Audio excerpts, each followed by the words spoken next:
He doesn't think I'm a good driver, you guys. Exactly. I'm not even allowed to drive a real car. I've had my driver's license longer than this bitch has, and I can't fucking drive. I think he likes to drive, so he doesn't have to deal with all the other shit going on in the car, like 50 million snacks, and my iPad's not working, and the internet's not connecting, and Mom, my feet hurt. Mom, scratch my arm. Mom, sit with me. My hair's stuck. Like, fuck. All right, guys, welcome back to another episode. Nancy Anderson, Max Anderson. Fat. This is Max Anderson Fat, if you know him on Instagram. This is our third episode. I'm losing my voice a little bit, but I kind of like it. You know how it's like a little raspy. I just been sick. Is that why? I think so. It Just like wasn't too overuse. wild last night on the. Yeah, I had on the I party had boat? a girls' night Captain last Nance? night. I drove the boat, you guys, for the very first time. It was like, you know, it goes like 6 miles an hour. Like, it's the fastest speed. It's a little like cruiser boat that you take around like the harbor and stuff where we live in Newport Beach. And I drove it for the very first time. Never done that before, but honestly, it was very smooth. I even saved a boat collision that was about to happen. It was not my fault. But as we were coming back into the marina, he was like flagging me down. He's like, pull it right here, you know? And I'm like, okay. And I'm like pulling in. And as I'm pulling in, another one was coming out. It was like a group of like really young girls. And they're just flooring it out of their like little parking spot or whatever you call it, slip or whatever. Yeah. Flooring it. And like we're coming in and I'm like, this is going to be a collision. And I'm like, she's going to hit. You know how they say in like Titanic? Take cover. And I'm like, what do I do? What do I do? I'm like, I couldn't go any faster. I'd run into the dock, you know? So I just decided to stand up and just like push the other boat away when it got close. It was like this close to hitting us. I pushed it as hard as I could. And I actually like, moved it pretty far. And it like ended up like missing our boat by like this much. And I saved the day. You know, the whole marina was, for me, I'm just kidding. It really wasn't that big of a deal. But I did push the boat. It's much lighter than I thought it was going to be.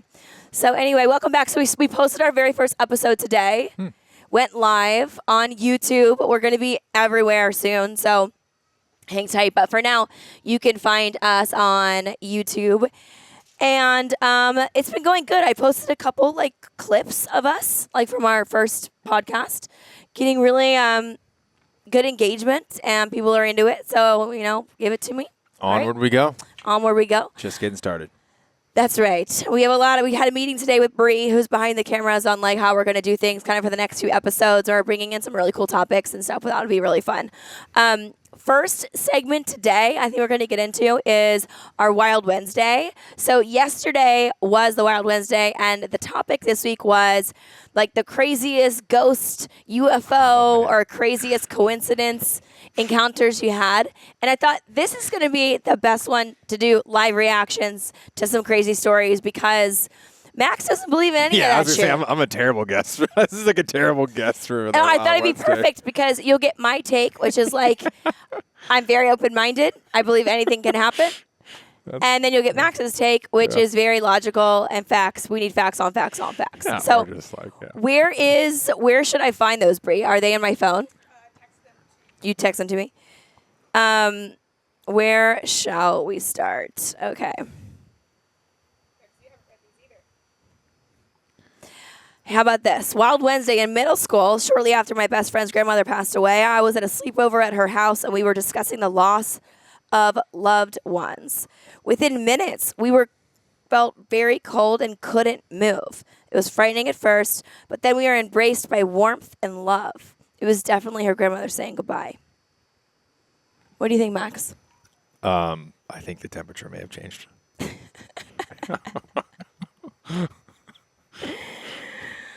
Okay.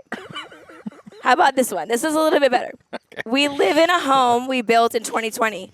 We sleep with our door cracked so we can hear if our girls yell for us. One night, my husband was laying awake at 3:30 a.m., and he sees a small person with a head that peeked into the door. He sits up a little, and then the little person runs down the hallway. He gets up to check it out because he thought it was our 4-year-old. It's pitch black. It's not totally pitch black because of the moonlight, and he can see a dark shadow of a little girl, a little taller than our oldest, with her head facing down. He turns on the light, and looks back over, and she's gone. Oh, my goodness. We had a house cleansing the following morning. What do you think? Yeah. Dude, I mean, what do you mean, what do I think? Do I think that someone actually saw a little girl ghost in their house? Yeah, do you? No, I don't. I don't think that's... I think... He doesn't believe in ghosts at all? No, I mean, like... Man, what's the burden of proof for ghosts? Somebody saw one in their hallway? Caught it on camera. Has anybody caught it on camera? There's lots of things. Like we posted one on Wednesday. You ever see that meme where it's like the resolution of cameras has went like up and to the right, and like the resolution for like catching ghosts is like just flat? Isn't that a little suspicious? Isn't that interesting? It's just interesting. All right. Well, how about this one then? But you've never thought you saw something before? You've never seen like a mirage or like thought you saw something when you didn't see something? Sure. Yeah. Yeah. So what's the? But I've also thought I've seen something that I actually saw. Yeah. Like a ghost. Right. I mean, I think it's equally as likely, I guess. I think it's equally as likely that you saw that person, and it's equally as likely as there was nothing there. And it's a figment of your imagination. Maybe 51-49. Maybe not actually equal. How about this? Okay. Because this you can't, like, this is not a figment of imagination. I don't think. When I was 8, I woke up very scared and ran to sleep with my mom. After calming down, I snuggled into her back and promptly fell asleep. Sometime later, I woke up levitating about 3 feet above the bed and fell when I tried to look down at my mom. I think maybe she got into some mushrooms. At 8 years old? Hey, maybe accidentally. I'm not saying she did them on purpose. I want to say. That's freaking wild. Yeah, but again, like, do I think people levitate? No, I don't think people levitate. Like, I mean, I think you could think that you're levitating. Do you believe these? So, like, I guess my question is: so, if someone sends you something on Instagram, and you say, "Yeah, I believe this person," there's no way they're I not believe lying that they or telling believe the it. truth. Yeah, right. So that's fine. I believe. I don't not believe that they don't believe it. That's my confusing. I think that they think that's true. That it did happen. I don't think they're lying. Okay. Well, this is going as well as I thought. Yeah, I don't know. I didn't follow the Wild Wednesday. I didn't realize this was the topic. Have you ever had an experience where you thought that you experienced something that was like otherworldly? No. Well, that time that was on laughing gas, getting my wisdom teeth pulled. What happened then? Didn't I tell that story? On the podcast. Oh, maybe I didn't. But I thought I was becoming mentally impaired. I thought I told that story. Yeah. Oh, yeah. I was getting laughing gas, and I was getting my wisdom teeth removed, and I was older. So it's like a little bit more serious of a surgery when it's older. Like if you're young, it doesn't matter. And they turned the laughing gas up like way too high. And I thought that my mom was going to have to raise like a mentally impaired child. And I was like crying. I was crying. Yeah. I thought I went in normal, healthy, adult male, young adult male. I thought I was actively becoming mentally impaired, and my mom was going to have to like spoon feed me, drive me around. And I just remember me like feeling so sorry for my mom. Like I'm sorry, Mom. Like I didn't think it would go like this. And then I was like, I told them this like coming out, and they're like, oh, I got to turn that down a little bit. That's a little high. That's funny. I was on laughing gas one time remember? Getting like Morpheus done underneath my eyes. And it was literally so painful. It's like these hot needles that they put into your face. It's like 100 needles at a time. It's not just like one, you know? And so I'm just like huffing the fuck out of this laughing gas. And all of a sudden, I was in space, like floating in space. And there were like stars around me.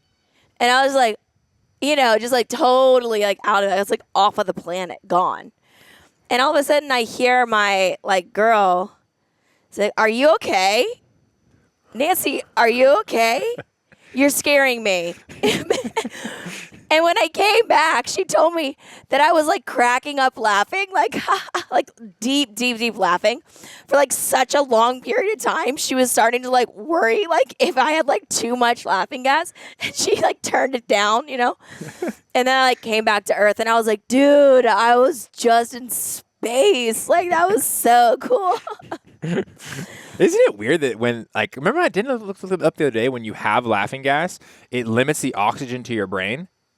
and our first reaction is to laugh. Isn't that odd to you? Yeah. Like, it's not a survival thing, right? You would imagine if you're doing something that's going to kill you, you would, like, go into, like fight mode, or, you know what I mean? Like, you'd, like, kick it into gear. And, Can like, that kill you? This is like, oh, but it depletes oxygen to your brain. So, I mean, Yeah. it might kill you, but it might, like, you may probably make you brain dead. I mean, this is a medical podcast, so you should make sure to listen here. But yeah, isn't that funny? It's like your reaction is to laugh. I just thought that was kind of interesting. Yeah, that is interesting. It's not like to fight someone. You're like, what the fuck is happening? Totally. Yeah. All right, I have a great FAQ right out of the gate. All right, let's hear it. Don't get offensive. Don't get like defensive though. Okay. All right. See, it makes me offended that you start stuff out like that, because I wasn't going to be offended, but now I am offended that you thought I was going to be offended. I hate when you do that too. But like, don't get really mad about this. It's like with all due respect, like with what's his name, Will Ferrell. And then you say something really disrespectful. Like, I'm not trying to be rude, but it's like, no, you are trying to be rude. But You actually did a stop good job right there. You're yesterday, rude. but you did a good job yesterday because like when we had the call, we were sharing the earphones, and you didn't like the way my breath smelled, and you were just kind of like, usually you're like, your breath fucking stinks, and then this time you're like, it was like you were in Top Gun. It was like you're like. I was like, what's first? I was like, something's wrong with you. Then I'm like, I've been through this enough times. Like, oh no, she's mad about my breath. My breath smells. That's So what we it have is. this marketing meeting with some of our team members, and we're sitting side by side in a coffee shop. So I have an earphone in and then another Bluetooth earphone in, and we can't really get on the call at the same time and the same computer because it'd be like echoing. So I just took out one of my earpods and gave it to him. But the mic, for some reason, I don't It was in the right understand that. one. Yeah. The mic is in the right one. Yeah. So whenever he wanted to talk, he had to like come over here, and I like had to go like this so that he could talk in the mic. And as soon as I do it, I don't even have to get close. I'm like right here. I'm like, turn. I'm like, oh, this fucking breath stinks. God damn it. And it's like, it stinks like down here. It doesn't stink. It Down doesn't. here. It's not that bad. I No, brush my teeth. I sometimes- have great hygiene. Sometimes. If I haven't eaten yet, that's in the Would you morning. let me talk? Sometimes his breath smells good. Like it smells like nothing, but like kind of good, almost nothing. But I don't know what was going on down here yesterday, but it hit me like a ton of bricks. Stage 5 halitosis. Seriously. And I was like, okay, I'm not going to be rude because it is so rude to be like, God damn it, Max, your breath stinks, in front of like team members. So I Well, I gave got him the my hint. ear. I gave him my ear. Come in like you're talking in my thing. He was like this, and then all of a sudden I went like this. And my face was just totally 360. You were like breathing out of the side of your mouth too. You're like, Uh, yeah, I was sorry. I appreciate that. That was a good job. yeah, it was bad though. We didn't even get to the question. It was bad. We didn't even get to the question. Okay, the question is, do you think Max would ever consider some Botox? That's what's really funny about that question is the obvious answer is fucking no. Like Why? God, it's Because- just the wildest thing. Just imagine, like you the don't care guys about on your the looks or podcast. because it's too much just money? just imagine, guys do not give a flying fuck about wrinkles on a forehead. Untrue. Like Not all it of is so okay. Guys who like fucking girls probably don't give a shit about wrinkles on your forehead. Like. Or the girl's forehead, like for that matter. Like it's just a wild thing. But you know what's funny? So no, that's a good question, but no. Is one thing I think that I am a little bit vain about? I Vain? think that's vain. Like One thing? what? There's not one thing I think. I have that I'm vain ideas about? of things that you're vain about, Oh, okay. and the list Oh, is okay. very long. Okay, well let's save that for another episode. Is veneers? I think veneers look cool. But we don't need veneers. I might one day. I don't think you need stuff done to your face and your nose, but you do it anyway. I mean, It's you do for have me. that bottom tooth is chipped hard. Yeah, it's for me. That's just one thing I noticed because I'm like, I reject all this stuff. I think it's incredibly dumb. If it's good for you, good for you. But I don't have my thing. And I think if I did have to choose a thing, it'd be veneers. I think I might get This veneers. is my thing. This is what I don't get about people that say stuff like that. Well, I just think that stuff's dumb, like, and it kind of like, I'm like better than that. Not important to me. Like, I like myself authentically as I am. Like, okay. And this goes for like people on social media do it too. It's like, how dare you use a filter? Like, I just don't use any filters at all. I'm like, all right, okay. But you won't get Botox, but he'll purposefully sit outside to get tan. I don't Okay, do that. yeah, you do. I haven't done that I used to You do that. purposely go Not- outside and won't sit under like an umbrella or something so No. you get some color. I have not done that in Max. years. No, I mean, I used to be like that. Yeah. And I've grown out of that. I'm in a Okay, different period of my well, life whatever. Right now. That I disagree. I think he still does it. That's beneath me, to be honest.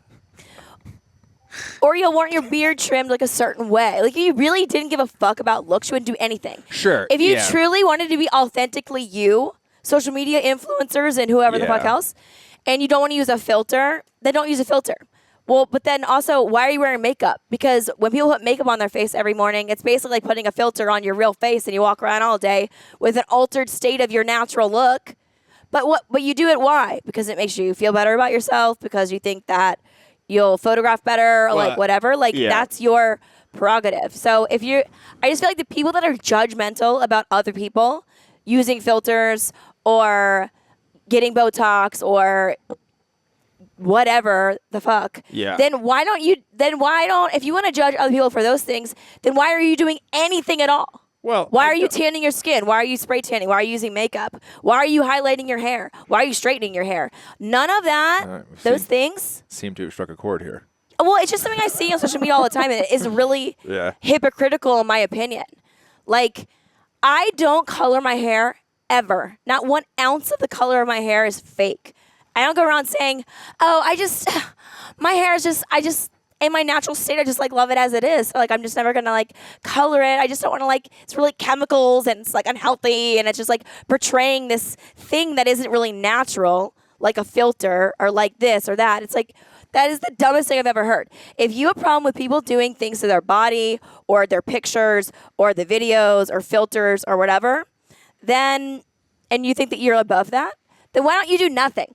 Stop straightening your hair. Stop dyeing your hair. Stop wearing makeup. Stop using skin products. If you don't care so much, you want to be authentically you, let yourself age however you're going to age naturally in the raw.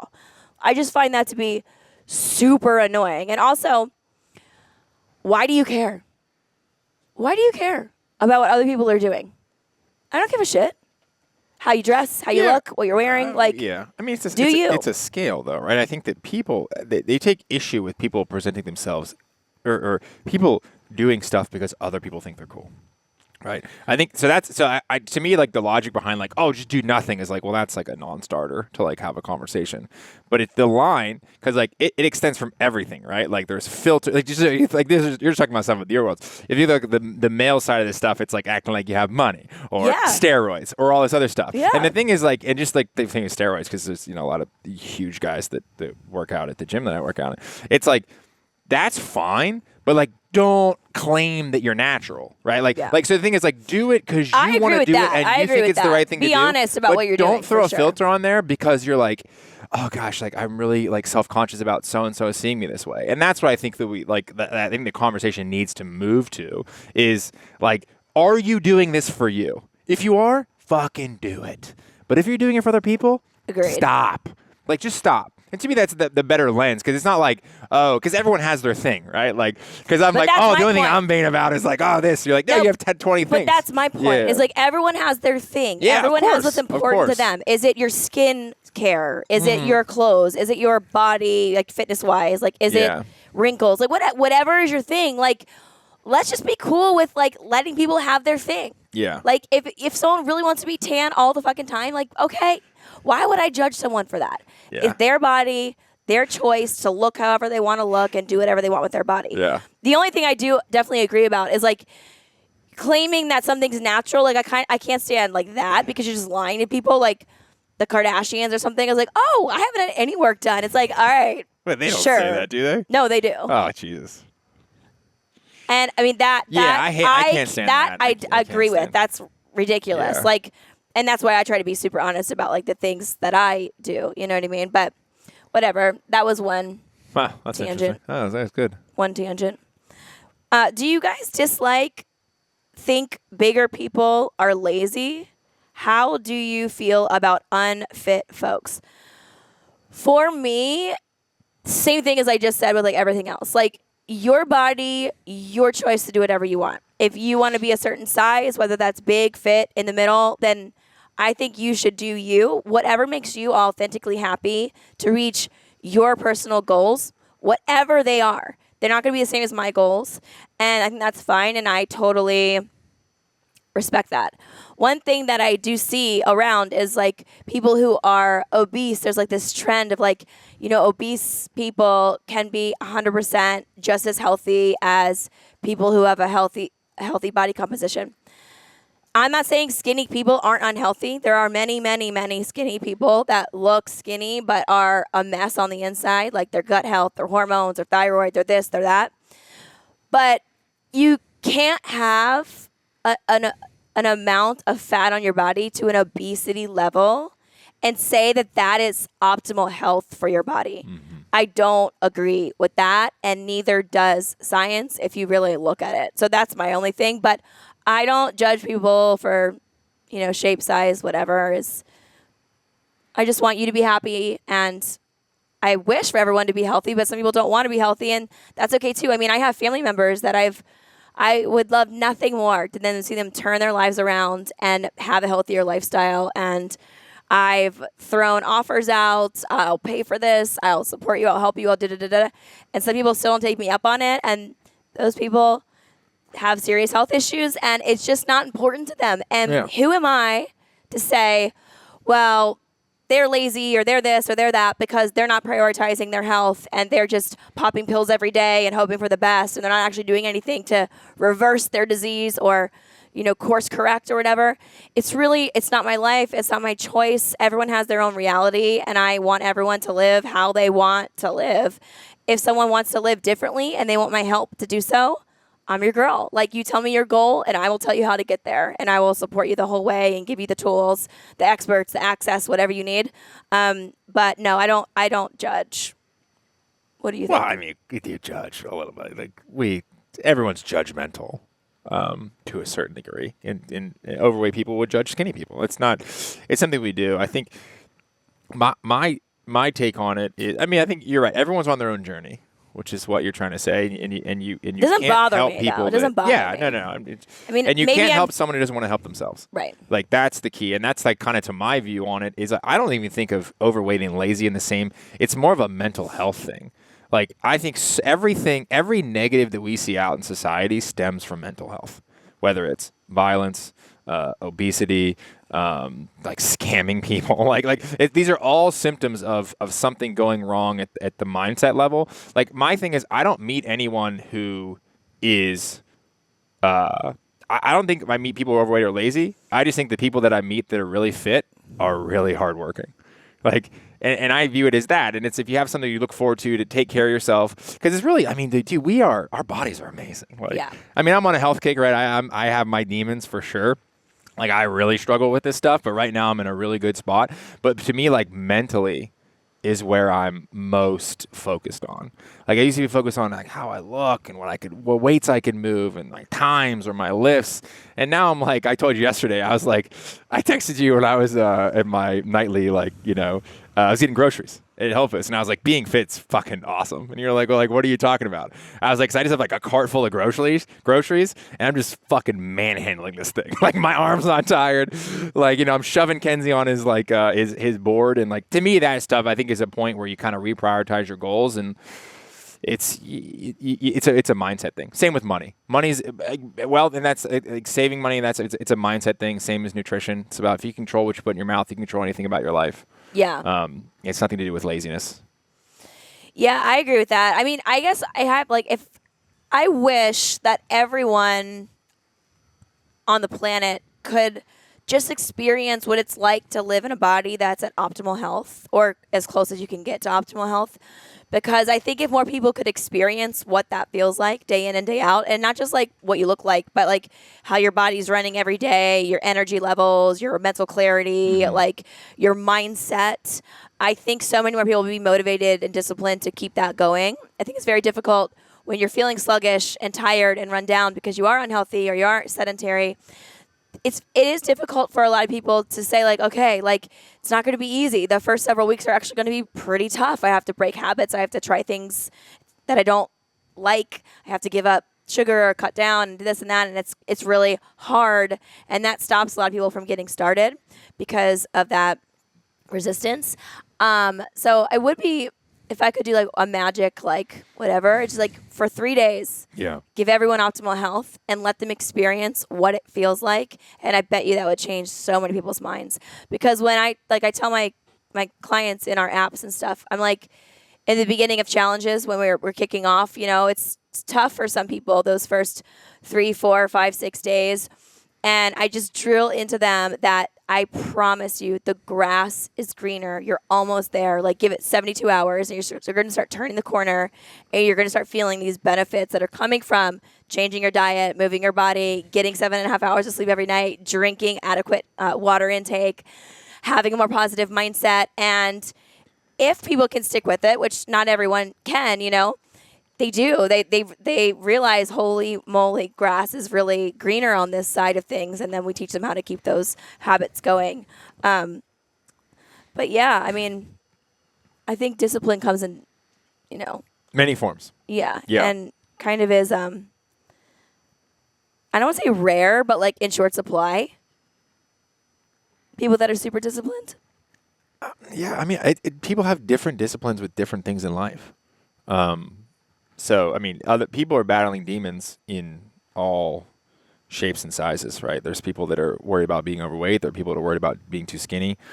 Like, though, yeah, it's, everyone's on their own path. You gotta, it's, my thing is like, it's more about what I found really helpful is not tying myself to outcomes. And this is because it's interesting because like these are things that I'm really good at doing at like a business or a finance level that I'm fucking awful at with like eating. Something you don't even struggle with. Like you don't even think about struggling with eating. I obsess over what I'm gonna eat.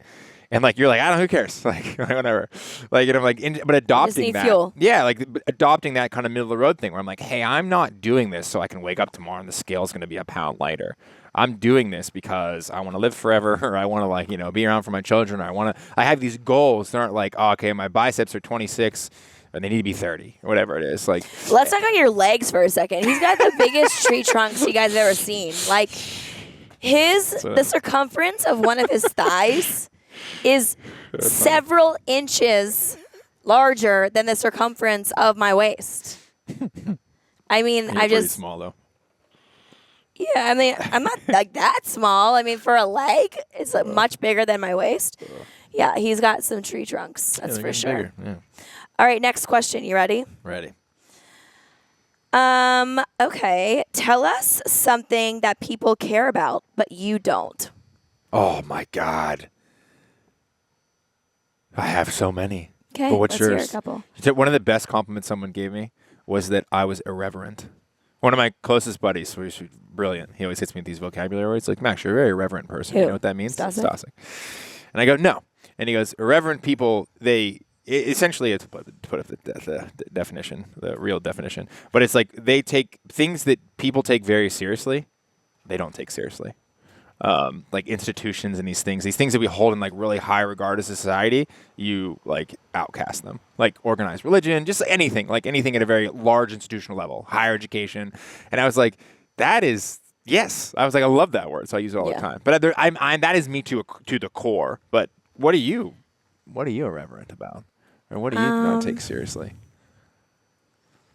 Something that people care about that I don't. A lot of things. So I live in Newport Beach, and there's a lot of money here, you would say. And there's a lot of people that are my age that live in neighborhoods, not my neighborhood. We don't actually really live in a neighborhood, but there are a bunch of neighborhoods, like rich neighborhoods, like the Port Streets and Dover Shores and like East Bluff and I have friends in these neighborhoods, and I love you guys. I'm not talking to you because there are plenty of cool people in these neighborhoods. You're cool. But We've never else, lived there, so we don't really know. So it's like, oh, I know. I know. Yeah, you're more plugged in than me, I guess. They just it's the who's who of Newport Beach. You know what I mean? Like, what does your husband do? Like, what kind of cars are they driving? What school does your kids go to? And like, you are basically judged based off of, what your husband does for work, the car you drive, it's very status the school your kids go to, the house you have, obviously. and the amount you travel and where you travel and what your accommodations are when you travel. What your parents did. Yeah, are you old money? Like, yeah, old money, new money. and I just could give a fuck less about any of that. Any of that. And like, I was at this party the other day and people were talking about like renters versus like people that own their home. And it's like, you look down at people that like rent, like we rent our house. That happened here. to us at our last place. Yeah. They called us renters. I don't know if it's just a Newport thing. I'm sure it happens other places. So probably you guys can like relate. But like, it's just hilarious. Like I'll be talking to someone who's like, has a good job, makes a few $100,000 a year or whatever.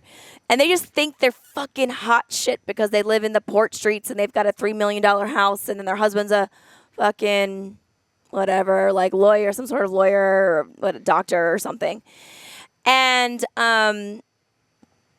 you know, they talk about renters as like, oh, you can't afford to buy a house. And it's like, I wish everyone could wake the fuck up and realize that it's 2022 and like owning your home is no longer the American dream, as Max would say. Yeah. And like people, you know, I don't want to like brag or like whatever, but like we own fucking businesses, like profitable, well, healthy businesses, you know, that in my opinion, well, factually are worth and have so much more potential of worth than any house around here. Well, you try to help people, right? Like, yeah, but I mean, I'm talking straight up like when people judging someone for renting because they don't own, but like you're not looking at the whole picture. Like just because someone doesn't own their house doesn't mean they can't afford to own it. Yeah. It means that maybe they think it's a bad investment and they would put their money somewhere else. Sure. Or that they have multiple businesses that require like the financial load and like you sacrifice other things to like invest in what's going to be the big thing. The bigger thing than like the value of your home that's going to go up in the next 20 years or whatever. So that's one thing that I just don't give a shit about. Like people like my kids go to this private school that's $40,000 a year. Cool. Don't fucking care. My kids go to the public school right down the street for free. Cool. Don't fucking care. Like I just have no shits to give. If you drive a G-Wagon, you're not cool. Okay? There, I said it. I don't dislike you because you have a G-Wagon, but I would like you just the same if you were driving a Honda Civic. There is no judgment on like what kind of car that you drive. In fact, I might respect you a little bit more if you're driving a Honda, just because I feel like I would for sure. You're smart with your money. You're smart with your money, aren't you? Okay. It's like, and around here, it's like if you're not driving a Range Rover or a fucking G-Wagon or like, I don't know. It's just that's something that I don't care about, and I think that a lot of people around here do care about that. Yeah, well, I think to put maybe another lens on that is like, because I could talk about the topic forever, but it's like you care more about what people do with their time than their money. Yeah. Because how you spend your time says way more about you than how you spend your money. And people make money on spending their time very well. And I think that what drives me insane is the people around. And I never really. This drove me crazy when we first moved here because I was a young, hungry whippersnapper, like 2011 Max, like trying to move and shake and figure out what he wants to be when he grows up. Yeah. And I had this term that somebody distilled for me because I would always complain to people that I met, and I'd be like I can't stand this about these people, and it's that they're idle rich. I never heard that term before because the people that I knew that were wealthy were always like, hey, I'm doing this, I'm shaking, I'm moving and I'm shaking. And here, there's so many people that were born on third and think that they hit a triple. And it just drives me insane. And like, everybody's like, oh yeah, like, I mean, we've been fleeced by, I mean, and the great example is our first landlord that when we came here, he owned this house, it was this fourplex. And we were like, gosh, you have like more money than God to be able to own this house and get this rent. And he was a slumlord. Like he was like millions of dollars worth of debt. Yeah, he stole our security deposit. And I was like, wait a second. I just assumed because this person had this portfolio that they were the richest person in the hometown that I grew up in. And they're like, you know, not even close to the top 10% or whatever here. And I'm like, this person's smart. Like he's got his own business. He's got his own real estate portfolio. This person's a genius. And coming to find out after taking him to small claims court for 16 months that he was in fact a super douchebag. And broke. It's scam artist. Yeah, he'd been ripping people off for 20 years. And I was like, oh God. And that is rampant. Like the amount of white collar crime around here is absolutely astounding. Orange County is one of the fraud capitals. Yeah. And I think any major metro, not just here, but well, also, I wasn't used to that growing up from where I grew up. Yeah. Well, there's a lot of crime where I grew up. That's for sure. All kinds of crime. You name it, it's happening. But that actually brings up another point is that around here, and I'm sure this happens across the country everywhere, is that people want to present that they are at this certain level of like wealth when really they are like overextended paycheck to paycheck. They spend everything that they make. Yeah. And, you know, they'll drive a $300,000 car Yeah. into my business Yeah. every week. And every other time they're in there, their credit card gets declined. And I'm like, something ain't adding up here. Yeah. You know what I mean? Yeah. So that's the other thing is, you know, if you see me pull up in a Hyundai and you think I'm less than or whatever, I don't fucking Good. care. That Good. it actually helps me Yeah, that's because that good. means that I don't have to waste my time being friends with you trying to figure out that you're not actually a good friend. Yeah. You just do all the work for me. Just dismiss me because I'm in a Hyundai. Perfect. Okay. Well, it's cultural too. I mean, I think like because when I grew up, it just it's one that hits the mark is like when I grew up, like poor people lease their cars. I didn't know anybody who leased their cars. You bought your car. Like if you couldn't afford and you were poor, Yeah, you leased your leasing car. is a And I come California out thing. here and I was like talking everybody I knew that had a bunch of money leased their car, and I was like, can you like tell me a little bit more about that? And the guys that I know who own dealerships, they're like, yeah, I would never buy a car. I would just lease it. And I was like, oh my god. I'm like, I've been living this lie. Like, but I you don't know. But you don't know. The thing is, like, you have to go out and take risks and understand and ask questions. Some people were just like, would just sit there and like have that mindset the rest of their lives. I'm like, nope, don't even care. Don't even want to look at the numbers. Like, I'm just gonna buy it. And it's like, that's fine. But like, there's a whole world out there, like stuff to learn, and assumptions to break. Let's do one more question, and then we're going to get into a couple of finance things. Is that okay? Yeah, we're already there. Okay. Yeah. Would you guys ever consider a surrogate for your third child? It's like, I mean, I want me to answer this. Like, it's sort of. What do you think? I want you to say what you think first. I mean, I'd have to look at the numbers, I guess. I don't know. It seems like a. The numbers? Oh, it's 100. It's 100 grand. Yeah, no. It's 80 to 100 grand, basically. It's 10 grand a month. That's what people are charging. So do I have to have sex with her?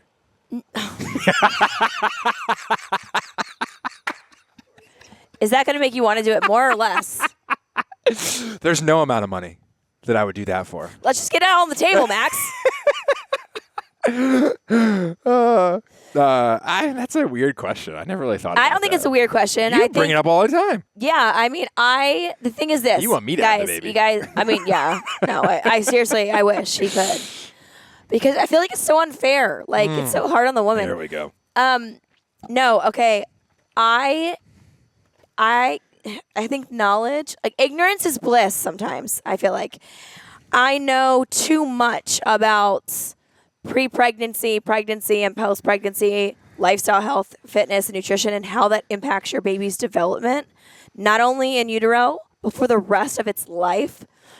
So, if I didn't know any of those things, yes, I would for sure sign me up. Let's do a surrogate. My life is going to be so much easier.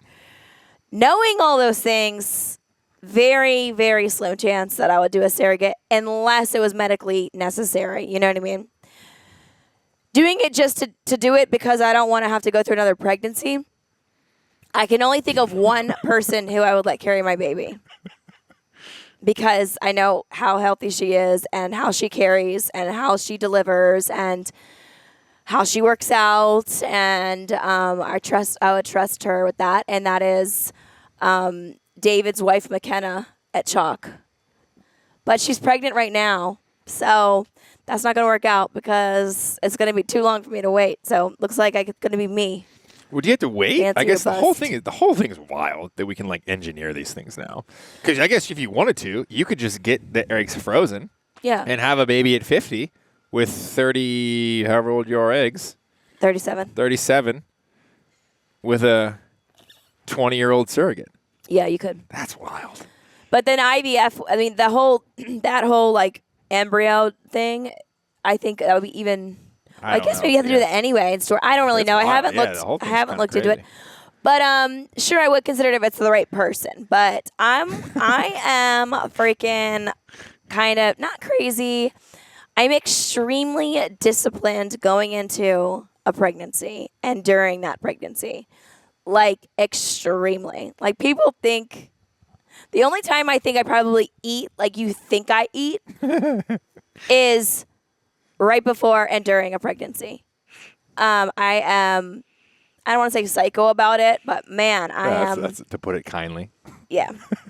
I'm nuts about it because You're nuts about everything. You don't like anything about it. Well, listen, the whole this is the during, thing. after, it's just not your cup if of tea. I'm gonna do anything, if I'm really gonna buy into something and I'm like, okay, I'm on board. I'm seriously on board. I want this, whatever. I'm going at it 110%. There's a great story about I will that. not half-ass it. I will do it 110%. There's a great Nancy story about that. The great saying is, if anything's worth doing, it's worth overdoing. And that's like one of my favorite sayings. And we went to go hike San Jacinto. Do you remember this story? And we go up there, and I'm like, all right, cool. Never been hiking before. Tell them what but it if is. I'm going to Tell them hike, what it I'm is. going They to don't hike know some what it tall is. shit. So, like, I'm not going to hike freaking Laguna. I'm going to find the tallest thing around and fucking hike it. Because I'm the same way. I'm going to overdo it. Tell them So we the go hike, elevation Mount stuff. San Jacinto, which is the second tallest peak in California. I don't know. It's like, maybe 13,000 feet. 12, I think it's 13. 12 or whatever. So you take a tram, like let's just say halfway up. And so we get there and we're like, oh, this is going to be a day. First time in Palm Springs. The whole experience was fucking amazing. Highly recommend if you're in It was a spiritual experience It was for you. 1,000%. You didn't bring There's that pictures. up during our question earlier. What? That's different than believing that the ghosts are real. But or that was that an UFOs are enlightening, real. out of body. Yeah, I have a lot. experience I for wasn't you. prepared for that question. I could think of that and have some more. But okay, so we go up there and like it's our first time. So we're taking the tram. We're new. We had just moved to California. We were young and in love. We were No dating at the time, kids. probably. No. No kids. Yeah. So we get there and I'm like, okay, we gotta stop it. You gotta stop it at the park master. Or the ranger, or whatever it is, park ranger. So you go there and you get like your book, and you're like, hey, all right, here, like don't feed the bears, like you're like lists of stuff to do, right? Yeah. And then so Nancy goes like, hey, like how long is it? And then he's like, yeah, it's like a 6-hour hike. She's like, okay, like so what's the fastest anyone's made it?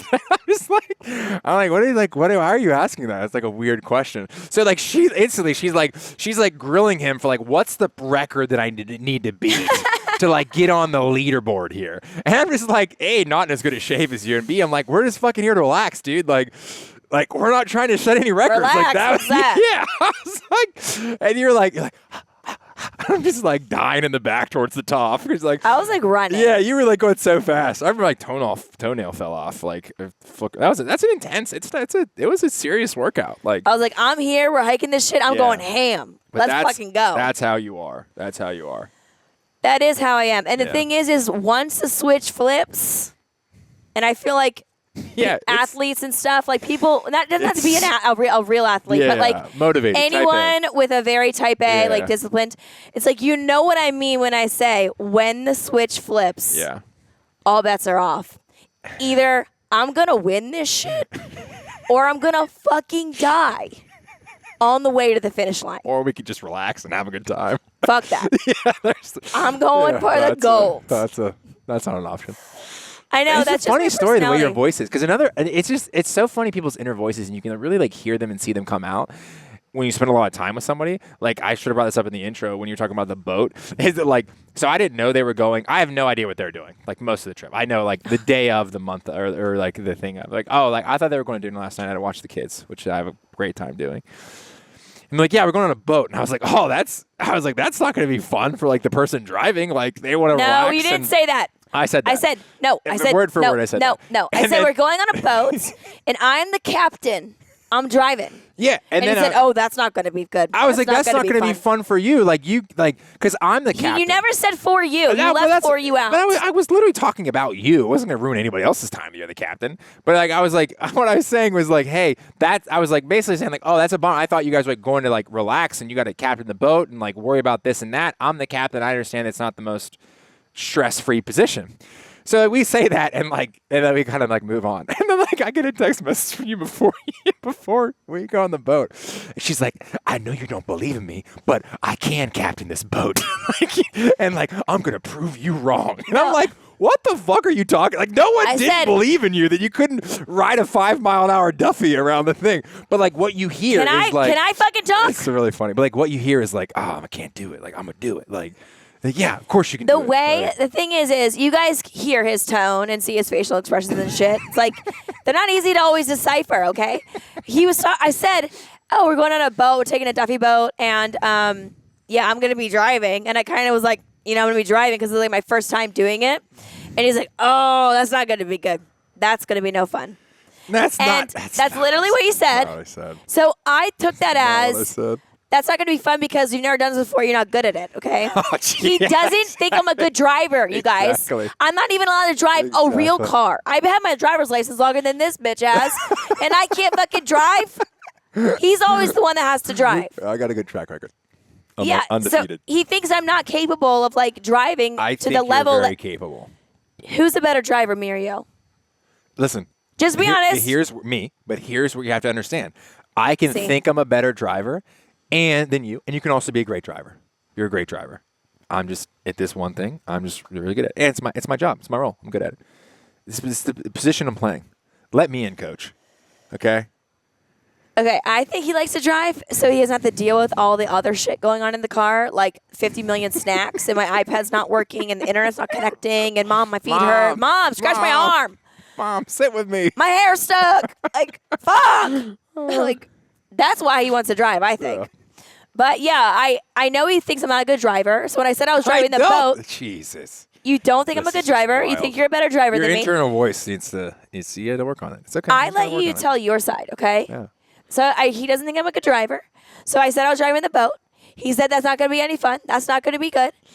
And then in my head, I was like, you motherfucker. I'm going to go drive that boat better than anyone has ever driven that fucking Tuffy boat before. And I'm going to show you that I am capable.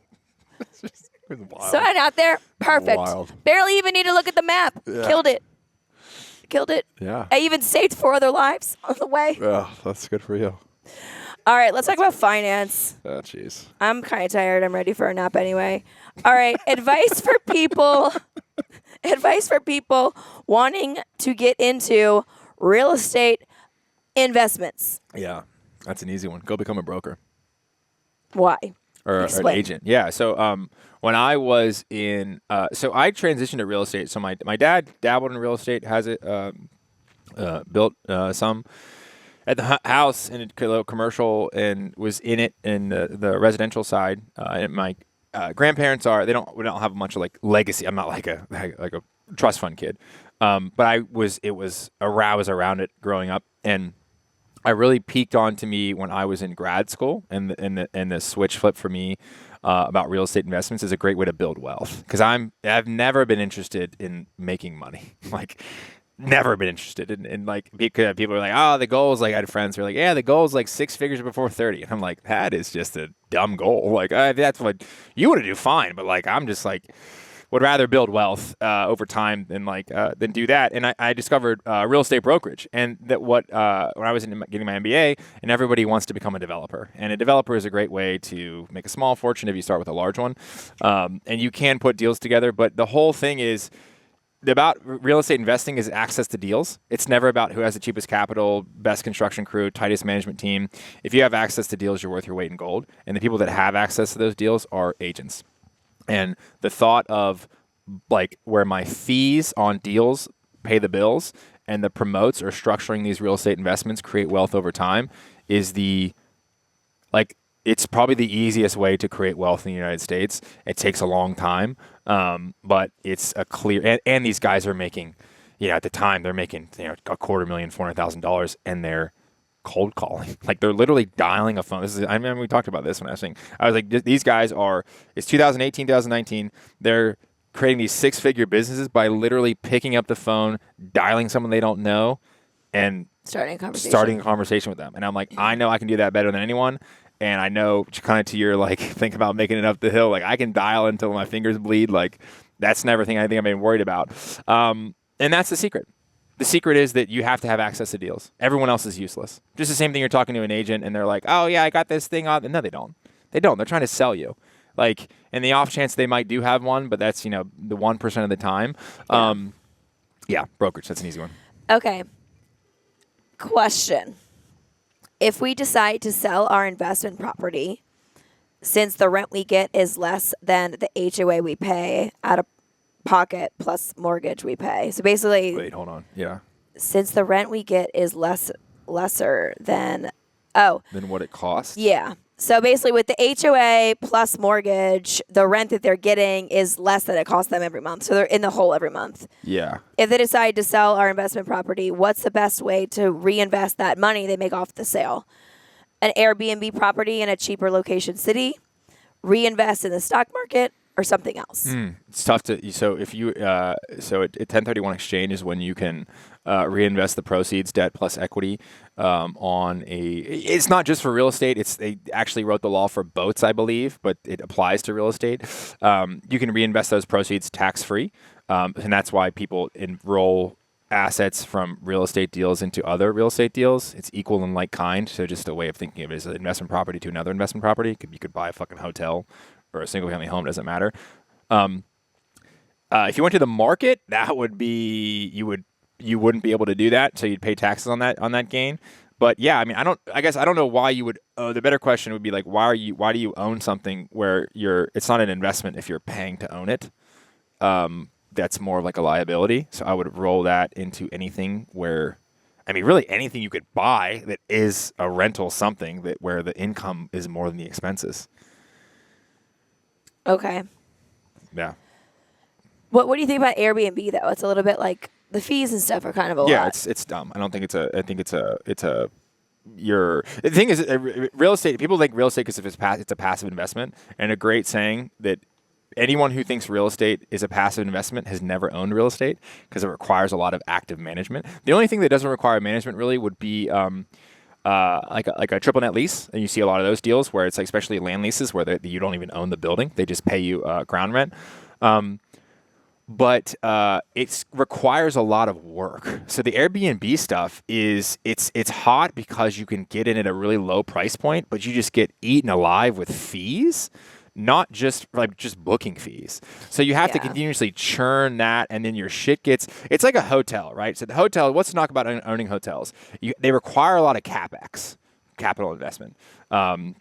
Or capital expenditures. So same thing with a house. If you're like trying to turn people through and you have like 90+% occupancy, you gotta go through this stuff a lot. So that's gonna eat into your fees are gonna eat into it. Your rates, you're subject to a lot more inventory issues. You have regulatory issues. Yeah, it's if you want to like do that with your time, like that's fine. I think it's a great way to get from like maybe you hate your job to like maybe getting more of your time back. But if you're like, oh, this is where I'm gonna like strike it rich, and like no, you got to be buying like 100 units, and at that point it's like, why don't you just buy a fucking apartment building? Like, why are you messing around with thousands of tenants like for these 100 units? So yeah, I think it might make sense on a path, but I think as an overall strategy, that's dumb. Like, I don't think there has much legs. Okay, where to even begin as a 24-year-old with saving money and investing? So absolutely lost. Husband is enlisted military. We currently rent off base. He works at Camp Pendleton. I'm working full time, a remote job. Together, we roughly make a little over $100,000 before taxes and including his non-tax income for housing. He spends most of his extra paychecks towards work, development, gear, etc., and wants to enjoy life now and use it towards experiences. I'm trying to pay off $34,000 in student loans. We both have retirement plans. Me, a 401k, him, a military-sponsored one, but that's it. What is considered good savings plan or investment plan for beginners? We also plan to buy a house using a VA loan when we are transferred to the East Coast in a year and a half. Yeah. That's interesting. First of all, thank you for your service and your husband. That's an interesting one. It's so weird. I was just thinking about this because there's a great show on Amazon called The Terminal List or Terminal with Chris Pratt, and he's like a former SEAL in like Coronado, and they're like, they don't like no one working for the military makes any money. Like I've looked into this. Like it's crazy how little they pay, and you get benefits and. They're not people aren't in it for the money and stuff like that, but like they're in like these crazy good houses, and like it's just like they're like it's a movie, right? So it's like, and I was like, wow, like the level of wealth that's down there, and then the people that are out fighting that are basically getting paid nothing is like it's kind of like staggering to see that. Yeah. One, I don't look at stuff in terms of saving money. I never look at things in terms of saving money. I think saving money is especially for our generation. So you got to think about why people suggest to save money, because it's never anybody your age. It's always people that are like 20 years older than you who had like 8% on their savings accounts growing up. Like, right? Like banks make an insane amount of money from your savings and they pay you nothing. Like, it's a joke. Like, someone put a high yield something from Ally yesterday. The rate was 1% or 2%. It's an absolute joke. So you're coming of age in an entirely different time where the old adage of save your money and buy a home is the key to freedom fucking doesn't work on both fronts. I think one is you have to track everything. Like, you can't begin to have any create any kind of wealth or be good with your money without tracking every single thing that you spend and eliminating those expenses you don't.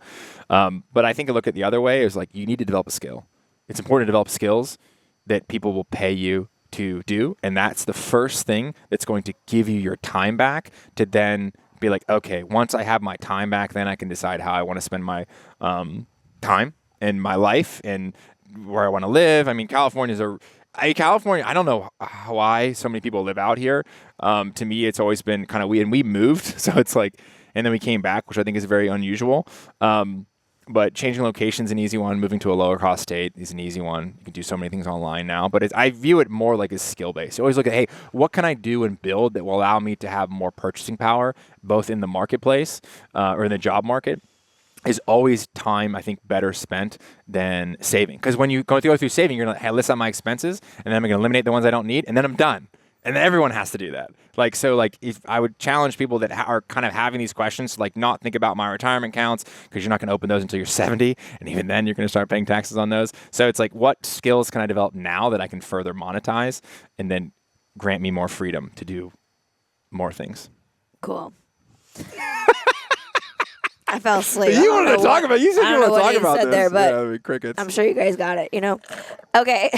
Oh, that was okay. Let's do one or two more, and then we'll wrap it up. What's this mean? Do you know what that means? Oh yeah, HELOC, home equity line of credit.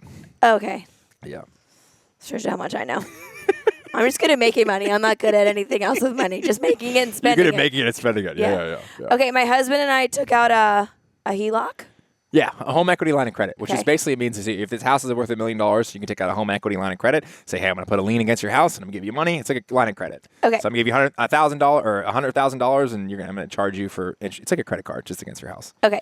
So my husband and I about it. took out a HELOC on our house at the top of the market, closed in May. Our current home is on a 2.75% interest rate. So we didn't want to do a refi. We are wanting to upgrade to a bigger house in the next year or two. We want to rent our house when we leave, not sell it. We got a $200,000 in the HELOC. Should we invest it in mutual funds? Husband doesn't have time to watch the market super close, and I literally know nothing. While the home prices come down with rising interest rates, or is the market forecasted to come down more? Or should we just keep the cash and not take it out yet, aka not pay the monthly payment yet?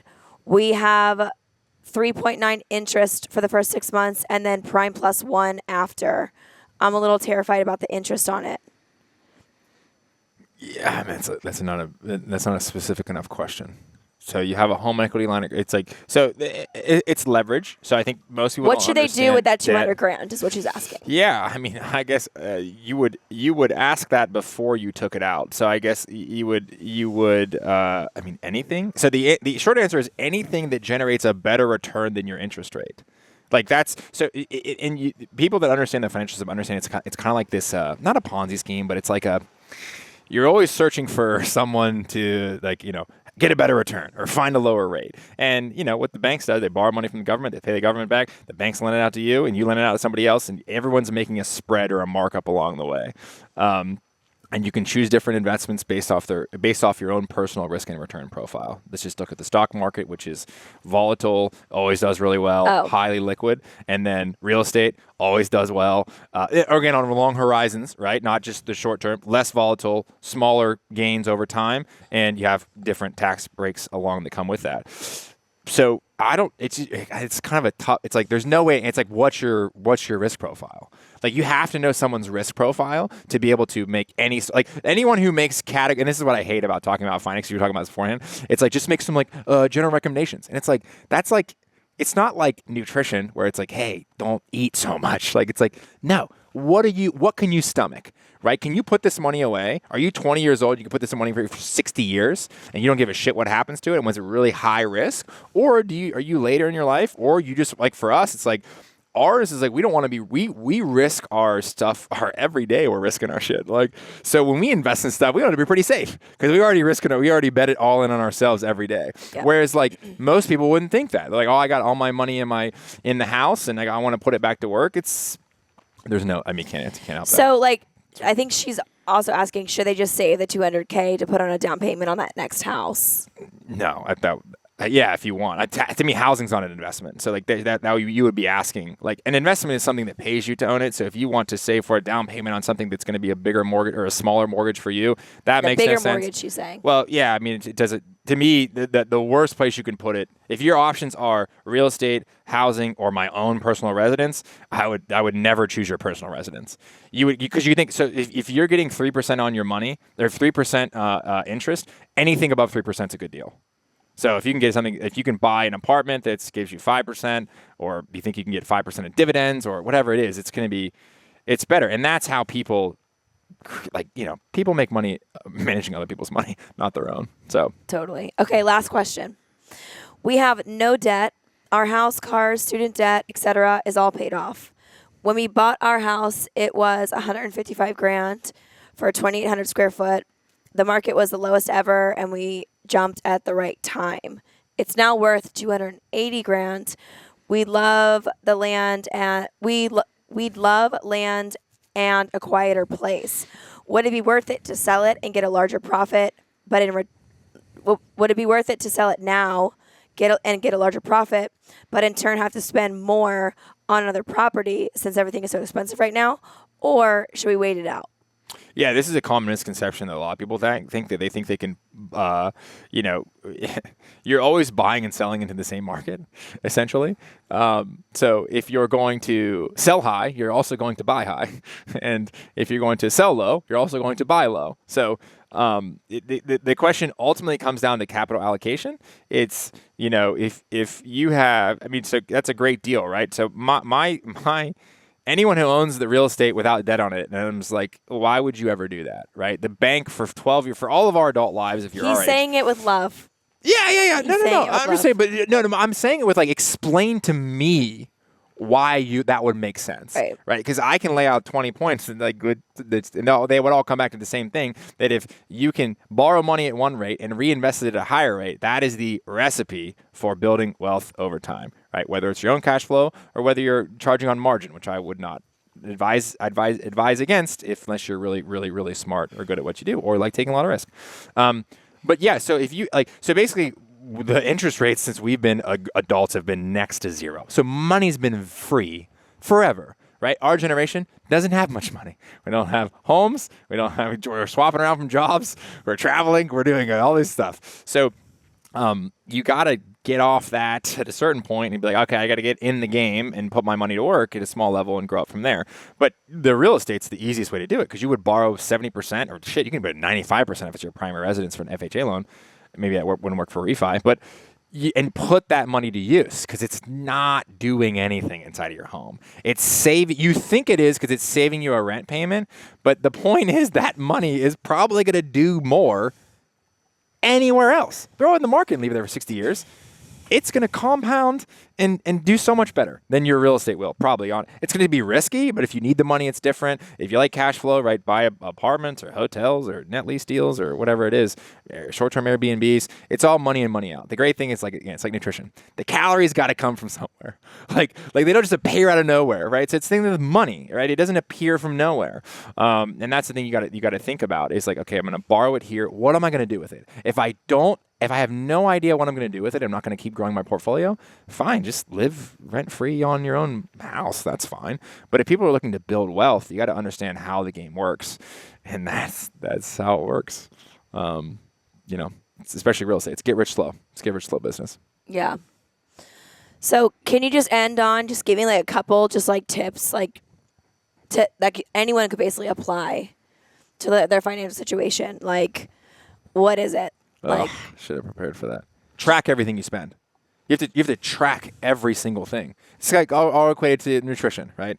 You need to know someone's macros, Someone's like, I'm not losing weight. Like, what are you eating? Yeah, if you want to know why your nutrition's not working, first thing, I need to look at your nutrition. Yeah. What are you eating now? And then let me start picking the pieces and the problematic areas that might be there and readjust. Yeah. What are you spending on, right? It's income outcome, right? I'm putting stuff in my body or I'm working out. Like spending calories or in putting them. Same thing with money. What would be the second thing you tell someone with nutrition then? And I could build off that after you look at someone's macros. Well, I was just thinking about like, where can you save? What can you eliminate? Oh yeah. I think so. I think the challenging thing is that it's tough. So if people live, and I think you need to look at like income potential, right? So if you're living on a fixed income, you have to understand. You have to understand that you're going to have a different risk profile, right? Like if you're an entrepreneur and you're failing at shit, like I was for real estate, like I made no money for a long time. But the goal is to make more money over time, right? Or have that path. So you need to be able to stomach. So you want to know everything you're spending, and you want to be able to set yourself up to where you can take the most, I'll call them at-bats, as possible. Because on average, because people either get lucky or they're good. The people that get lucky, like winning the lottery, born to rich parents, getting in an industry that's like really early, like being early on Instagram, right? Like people will always be lucky, but you want to rather be, good, in my opinion. And the more swings you take, like the more control you have, one of the things that you're going to bet on will take off, right? So it's really about controlling your time first. And I'd say control everything, get your time under control, and then work on like growing skills. It's always easier to, especially in now environment, make more money and develop more skills than it is to save money. Because if you think about it, the saving money strategy is limited to how much money that you actually make. So the skill version of it is a much more liquid market where you can develop new skills, and those skills compound over time. Like if you're like, hey, like the famous one of team fucking idiots are like, hey, just stop getting Starbucks. And it's like, this is the dumbest advice you could possibly have. Like, it's just not, that's not a material change. Like you're not going to go from point A to point B by making some small like, oh yeah, I'll just stop at Starbucks. So like that's what's gonna, hey Nanny, how'd you build this wealth? It's like, well, like, I was getting these lattes and then I just left out the oat milk.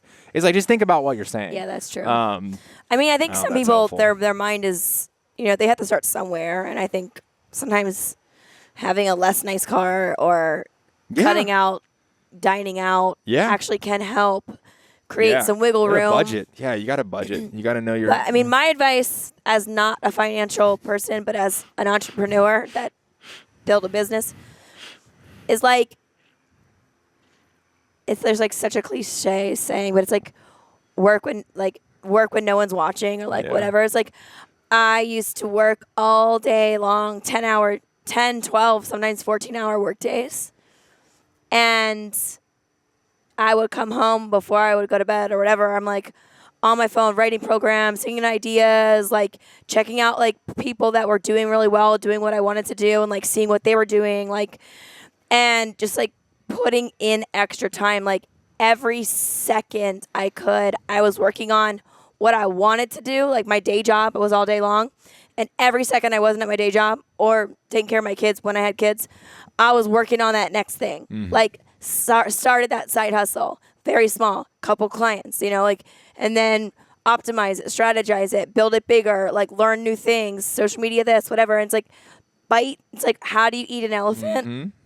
One bite at a time. Yeah. That's how you eat an elephant. When you think about the elephant, you look at the elephant and you're like, fuck, how am I ever going to get this in my body? Like it's never going to fit, da-da-da. That's looking at too much. All you need to look at is the first bite. And then when you're done that bite, take the next bite, the next bite. It's step by step, little steps all the way, whether it's maybe money or whether it's business or whether it's changing your fitness or whether it's changing your nutrition. Sometimes it's much more digestible, figuratively and literally, to just focus on one bite at a time. So that's my advice for finance and really life. Like you want to improve your relationship, start with something small. Give your husband a massage a couple nights a week. You know what I mean? Make him feel loved, like whatever it is. We have to be passionate about it. And that's the thing is like so many people, people want to ask about finance and money. And it's like, no. The question is, what makes you tick? Like, what do you like doing? Yeah. And then you can say, okay, well, do I like doing this more than I like making money? Or is there a crosshole where I can get the lens that I look at things in is income and information, right? If you can get both, you're in a great spot. You want to stay in that spot as long as you can. But a lot of what life is getting information and feedback and not income. And then you go on to, use that, adopt that, and grow skills. But like, people are like, and I know it sounds cliche because, we're kind of on the other side. Like we've been starving artists for a while. So it's like, it means maybe a little bit less coming from, us. But like, we don't give a shit about money. Like, it's just not it's not going to buy you happiness. It's not going to buy. It's like, you think that, when you hit this threshold, back to the point about marrying yourself with outcomes, you think that once I hit this thing, it's going to change. And then you realize that all these problems I had, I still have them if I have a bigger bank account, right? They don't just like magically disappear and then other problems arise. So well, it's like, I think you do lose some problems. Like, speaking from experience, like I used to worry about a lot of certain things that I don't have to worry about anymore. Sure. And it's the best feeling, especially coming from like a poor childhood. But you get out there, you get new problems and like bigger problems, and you have to like worry about other stuff, So it's the Biggie Smalls was right, guys. More money, more problems. Yeah, but looking back, do you think that you had to have money to overcome those problems, or do you think that's the only way you could have overcame those problems is having money? Or you could have like adjusted your mindset. You're like, I think both came like with each other. Like I matured, I worked on like my inner voice and my anxiety and things that I grew up learning, and then had to change my mindset, know. And I think it was a kind of a culmination of everything. But I'm a little different than Max. Like I'm very motivated by money. Like I want to have a lot of money. And I don't think it's because it makes me feel happy. I think it's because it makes me feel safe. And I didn't feel safe as a kid. And that's something that's really important to me. But everyone is different. Yeah, it's interesting. I think, and to me, this is one of the things that are is the most fascinating, and why I've been obsessed about money in general. Is that a dollar is always a dollar, $1 million is always $1 million. How the person feels about that is different for every single person. Yeah. So the objective store of value is always the same, but our emotional attachment to that is always different. And that to me is fucking fascinating. Yeah, like absolutely fascinating.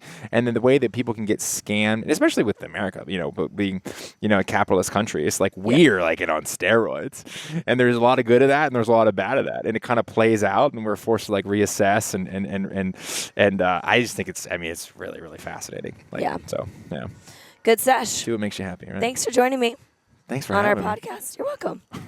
It's the perfect time to end. I'm about to fully lose my voice, so going to the fair tonight, so hopefully I make it. Yeah.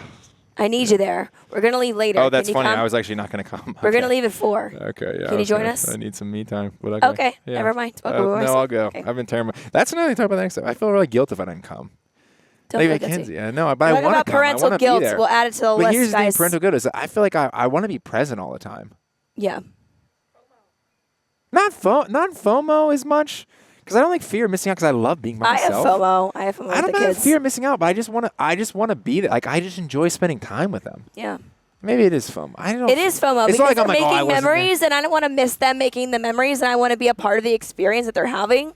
And if I'm not there, I can't be part of it. Like. Well, it's like they go once a year. It's like, and it's not like you're like, we're gonna go every week. Yeah, So, you should just come. All right. We love you guys so much. Let us know in the comments below any topics you want to see, any questions that you have. We'll look at them every week before we shoot, and we'll compile a list so that we can cover everyone's needs as much as we possibly can. We love you so much. Thank you for being here, and we'll see you next time. Thank you.